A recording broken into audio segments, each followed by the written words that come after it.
vous conter la merveilleuse histoire de Hassan et de l'oiseau Angakosh.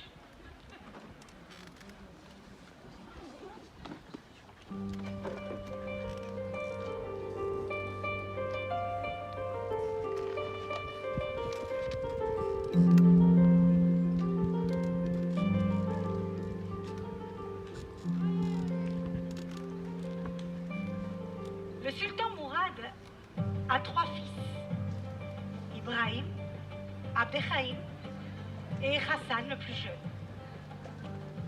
Un jour qu'il se promène avec eux dans les 40 jardins de son palais, il découvre dans le 40e un arbre magnifique, prodigieux. Il n'en a jamais vu de pareil. Il demande à son jardinier, mais quel est donc cet arbre magnifique, miraculeux? Le jardinier lui répond, ah, cet arbre, il est unique ici-bas. Tous les jours, à 6 heures, un bourgeon pousse à sa cime. À 7 heures, des feuilles en sortent. À 9 heures, des fleurs apparaissent.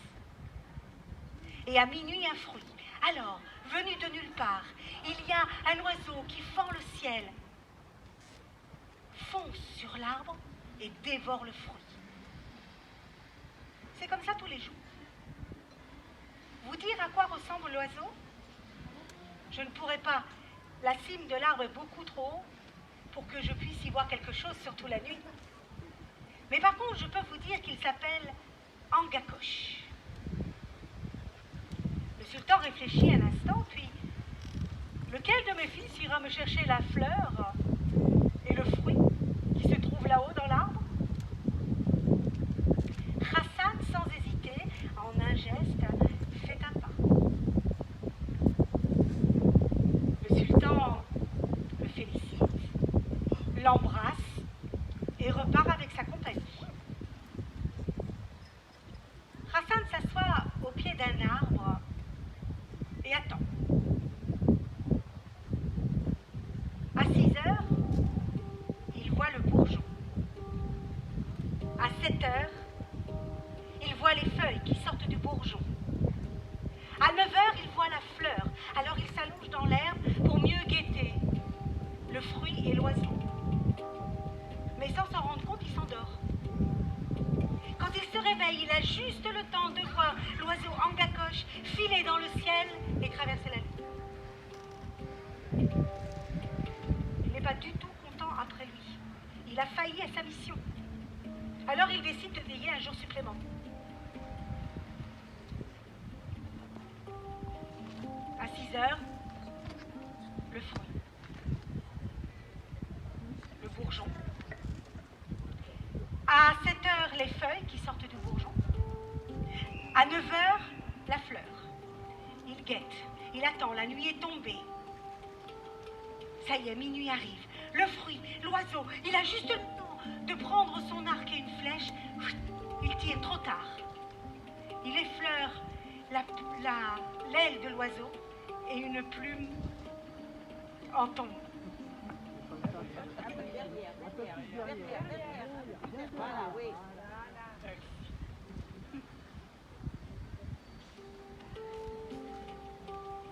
Il la ramasse. Elle est magnifique. Il y a écrit dessus des caractères en arabesque, une vraie œuvre d'art. Il l'emmène à son père, qui s'émerveille. Laisse tomber la fleur, laisse tomber le fruit, c'est l'oiseau maintenant qui m'intéresse. Lequel de mes fils ira me chercher cet oiseau miraculeux?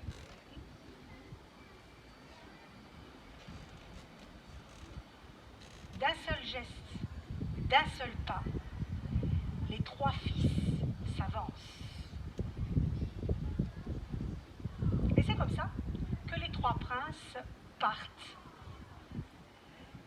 à la recherche de l'oiseau prodigieux.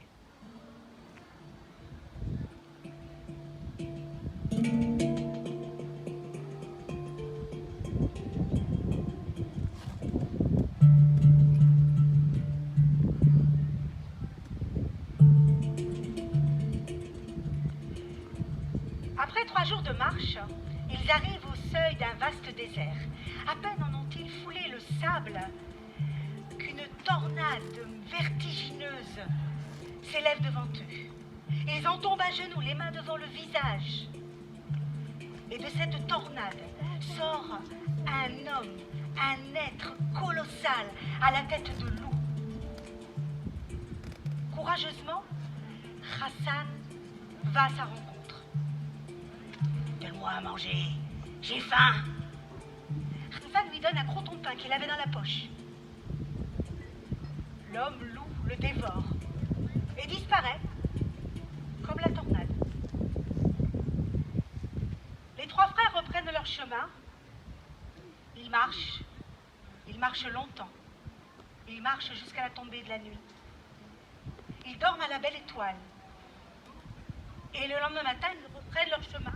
Ils marchent encore longtemps. Ils mettent beaucoup de chemin sur leurs pas. Et puis, ils arrivent à la croisée de plusieurs chemins. Là se dresse une pierre. Et sur cette pierre, il y a écrit: celui qui prendra le chemin de gauche reviendra sûrement. Celui qui prend le chemin qui va tout droit reviendra peut-être. Celui qui prend le chemin de gauche, de droite, celui-là sera perdu à jamais. Moi, je vais à gauche, dit Ibrahim. Ah ben moi, je vais tout droit, dit Abdelkhaïm. Ben, il ne restait plus que le chemin de gauche pour Hassan. Alors il y va. Il fait quelques pas et se dresse devant lui l'homme loup qu'il avait nourri tout à l'heure. Mais qu'est-ce que tu fais là? Pourquoi tu es ici? Tu vois pas, tu sais pas lire? Sur la pierre, il y a marqué: c'est dangereux ici. Reste pas, fais demi-tour, va-t'en. Hassan se détourne et continue son chemin. Oh, tu es le seul qui m'a nourri. Je peux pas te laisser quand même avoir tous les dangers de la terre. Allez, grimpe sur mon dos. Dans 12 heures, on est au royaume de l'oiseau Angakosh. Mais comment tu sais ce que je cherche? Je le sais, c'est tout. Ah bon? Pas d'accord. Il grimpe sur l'échine de l'animal qui aussitôt part comme un souffle de bourrasque.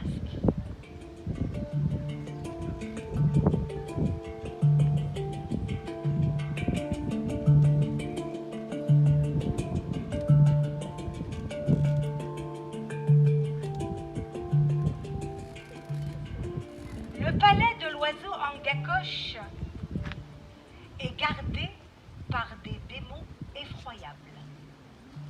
Mais l'homme loup va si vite entre leurs mufles écumants qu'ils n'ont pas le temps d'abattre leurs griffes acérées sur eux. Ils continuent à voler et ils arrivent à l'entrée d'un vaste couloir où 40 portes se font face. Écoute-moi bien, dit l'homme loup à Hassan. Tu vas aller dans la 20e pièce. Là, tu trouveras l'oiseau que tu cherches. Mais attention, prends garde. Tu dois le prendre directement, t'en retourner et fuir. Ne regarde pas en arrière, tu as bien compris. Hassan court jusqu'à la 20e salle. L'ouvre au beau milieu. Il y a un magnifique perchoir en or avec des côtés ornés de bois. C'est magnifique. Dessus, il y a 3 oiseaux bariolés. 2 lui tournent le dos, 1 lui fait face. Il l'attrape, il va pour s'enfuir. Mais là, un rayon de soleil éclaire le perchoir. C'est trop beau, se dit Hassan, il faut que je l'emmène avec moi. Et à peine a-t-il posé la main dessus qu'un tintamarre de cloches se fait entendre et qu'il sort des murs 6 démons qui l'entourent. Il le soulève comme une feuille de papier et il l'emmène au roi de ce pays. Celui-ci le regarde de pied à la tête.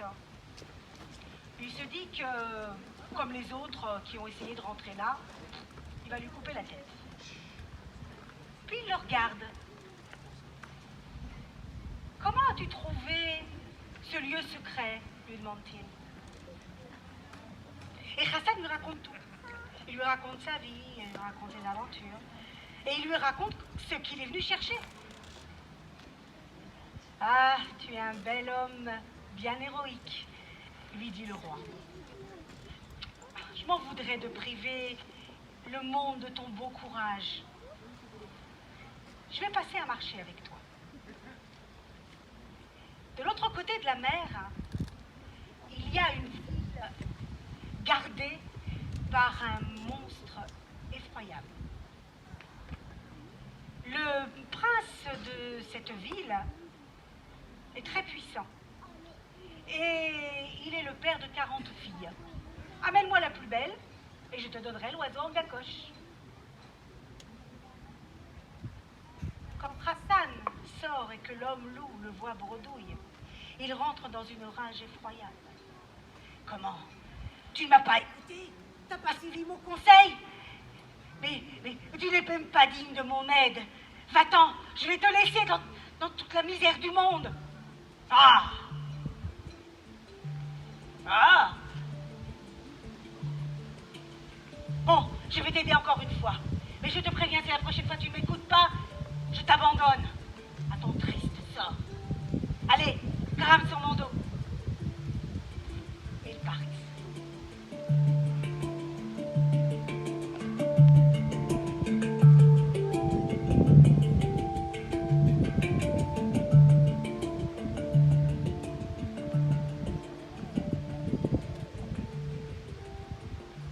Ils tranchent follement la mer au-dessus des vagues et de la mer. L'homme loup dit à Hassan: cette ville est défendue par un monstre à 6 têtes. Il est effroyable, cruel. Si, quand tu l'aperçois, ton cœur ne s'emballe pas, ton corps ne tremble pas, tes dents ne claquent pas, alors nous réussirons à endormir sa méfiance. Ensuite, nous arriverons au palais des 40 princesses. Je t'indiquerai leur chambre. Elles dorment toutes dans la même. Tu compteras la 9e. Tu l'enlèveras. Et surtout, rappelle-toi, tu te retournes, tu t'enfuis, tu cours jusqu'à ce que tu sois sorti du château. Ne te retourne pas. C'est clair? Hassan court à la porte de la chambre des princesses. Et en effet, elles sont toutes là endormies. 1, 2, 3, 4, 5, 6, 7, 8, 9. C'est celle-là. Il y va, il l'enlève. Il va pour se retourner, pour s'enfuir. Mais là, juste au pied de lui, il y a une coupe magnifique, une coupe toute brillante. Il ne peut pas s'en empêcher. Il se baisse, mais à peine a-t-il fait le geste, il est entouré, sorti de on ne sait où, de 100 gardes qui l'attrapent et qui l'emmènent au prince de la ville, le père des filles.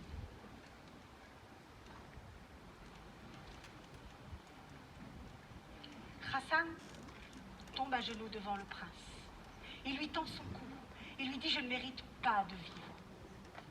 J'ai failli par 2 fois à ma mission. Je t'en supplie. Fais-moi l'honneur de m'ôter la vie qui me fait honte. Qui es-tu? Lui demande le prince. Alors Hassan, il lui raconte tout. Il lui raconte sa vie, ses aventures, ses défauts, ses erreurs. Ah. Tu es vraiment un fou, trop beau et trop obstiné. Non, je ne peux pas te tuer. Si tu veux bien, je vais passer un marché avec toi. Là, dans la montagne voisine, il y a un démon. Dans les écuries de ce démon, il y a le plus beau cheval du monde. Tu me le ramènes et moi je te donne et ma 9e fille et la coupe que tu as voulu me voler.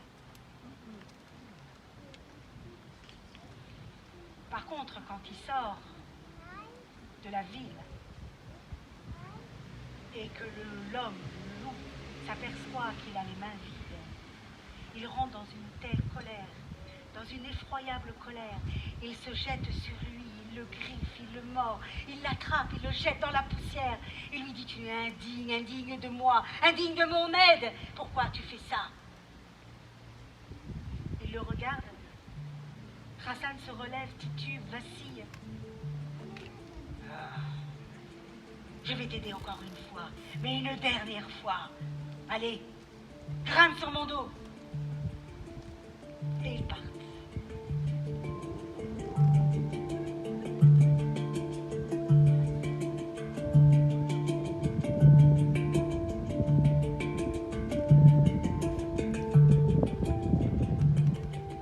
Arrivé au pied du mont, l'homme loup dit à Hassan: va seul maintenant. Si tu continues par là, tu trouveras la maison du démon. Il dort. Tu prendras les 3 clés qu'il porte autour du cou. Ces 3 clés ouvrent 3 chambres. La première, tu l'ouvriras. Il y a un grand nombre de clous. Tu en prendras 19. La deuxième, il y a de la corde de soie. Tu en prendras 18 coudées. Quand tu ouvriras la troisième, tu vas tomber sur un puits. À côté de ce puits, il y a une mangeoire. Et face à la mangeoire, le cheval qu'il te faut. Quand tu vas rentrer, le cheval va hennir et va taper du sabot. Ça va déranger le démon qui dort. Toi, tu vas attacher la corde de soie à un anneau de la margelle et tu vas descendre au fond du puits. Le démon va venir voir ce qui se passe. Pourquoi le cheval est-il si agité? Si tu fais bien attention de rester caché, il va se douter de rien, il va voir personne. Alors il va retourner se coucher. Toi, tu vas sortir du puits. Alors le cheval va de nouveau hennir et taper du sabot. Hop, tu retournes dans ton trou. Le démon, lui, va se réveiller. Il va venir voir. Mais comme tu es bien caché, il va rien voir. Alors il va retourner se coucher. Et tu vas faire ça autant de fois qu'il le faudra pour que le démon finisse par croire que c'est l'animal qui fait un caprice. Alors il va retourner se coucher et il va s'endormir bien profondément. C'est simple. Il te suffira de clouer le démon à la planche de son lit. Tu prends le cheval et le tour est joué. Cette fois, Hassan ne fait aucune faute. Et quand il retrouve l'homme loup au pied du mont, celui-ci lui dit: tu voudrais pas garder le beau cheval là pour toi tout seul? Oh bah si, j'aimerais bien, dit Hassan. Alors regarde. Et l'homme loup ouvre les bras et il se transforme en le plus beau, exactement semblable, le plus beau cheval du monde. Alors Hassan ramène le faux cheval au père des 40 princesses. Et il repart avec le vrai cheval et la princesse. Quand il a l'impression que Hassan est déjà bien assez loin, l'homme loup reprend son apparence et le rejoint. Et lui dit: tu voudrais pas garder cette princesse parfaite pour toi tout seul?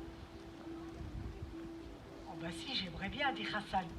Il a le cœur qui bat la chamade. Mais comment on fait? Eh bien regarde. Et devant son regard ébahi, l'homme loup se transforme en la plus belle des princesses du monde. Alors Hassan y conduit au maître de l'oiseau en gacoche cette fausse princesse. Et il repart avec le vrai cheval, la vraie princesse et l'oiseau. Il reprend le chemin de son pays. Quand il a l'impression qu'il est bien assez loin, l'homme loup reprend sa forme première et le rejoint. Il lui dit: prends garde à tes frères, ils ont l'âme mauvaise, ils t'attendent dans le désert où tu les as quittés. Prends garde, Ils t'attendent pour te piller, pour te voler, pour te tuer. Il ne le croit pas. Il a bien tort. À peine ses frères l'ont-ils aperçu qu'ils se jettent sur lui. Ils le pillent, il arrache ses vêtements, il le tabasse, il le laisse là, moitié mort dans le sable, les yeux crevés. Alors Hassan prie. Hassan prie, il appelle la mort qui ne vient pas. Le temps passe. Il finit par décider d'aller mendier aveugle sur les chemins du monde. Il se lève et quand il fait le premier pas, la lumière revient à ses yeux. Quand il fait le deuxième pas, le ciel est visible. Et quand il fait le troisième pas, la terre apparaît à ses yeux. Et devant lui, l'homme loup. Allez, grimpe sur mon dos. Et l'ami fidèle ramène Hassan au château du roi, son père. Alors là, quand les deux frères ont vu Hassan arriver, ils ont pris peur, ils sont partis, ils ont quitté le palais, on ne les a jamais revus. Hassan épouse la princesse. Le sultan Mourad lui donne la charge du palais et la garde de l'oiseau Angakosh. Il y a sur ses plumes en arabesque toute la sagesse du monde.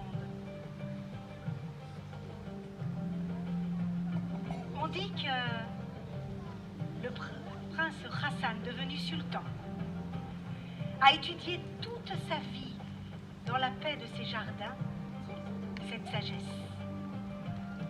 On dit aussi qu'il a acquis lui-même la sagesse des hommes accomplis.